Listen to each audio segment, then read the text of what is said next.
if it's true that COVID could actually be snake venom, and how I got there was they don't support the use of antivenom called monoclonal antibodies because they work. The easiest way to figure that out is, has that ever been fact-checked?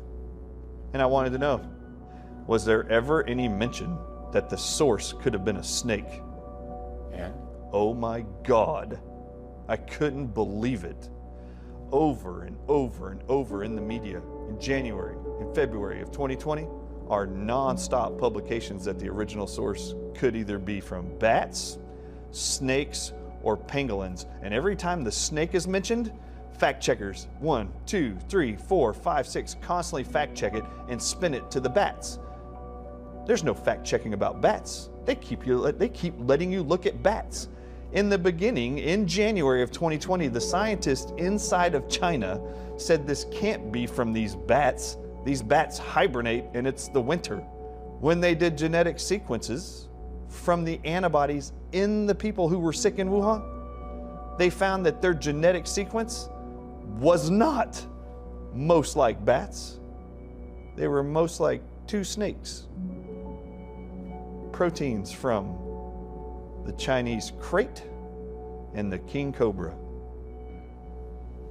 Then I find in April of 2020, there's a research study published in France where they're finding that the receptors in the brain called nicotinic acetylcholinesterase receptors,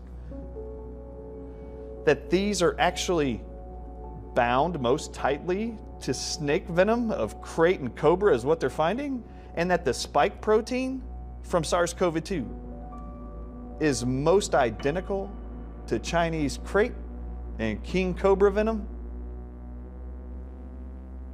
Then I find out that there's an actual doctor who works at the University of Pittsburgh in May. This is insane right here. In May of 2020. Yep. Works in a computational lab dealing with genetic sequencing.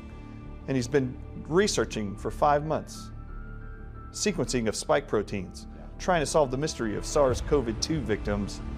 And he says he's got a big press release. They're going to actually announce all their findings.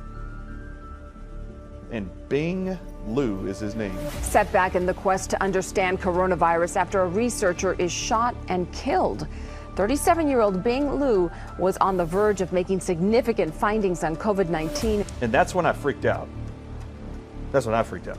Also, all of the clippings in the media when they interview his boss, who is still at the University of Pittsburgh, last name is Bahar. Every time he was interviewed, he said that they were going to publish the work they found through Bing Liu's work in their department. That's never been published. I'd like to know why. A year and a half later, that's never been published. A year and a half now? Where is it? And then all of a sudden, the realization came that this is the great lie.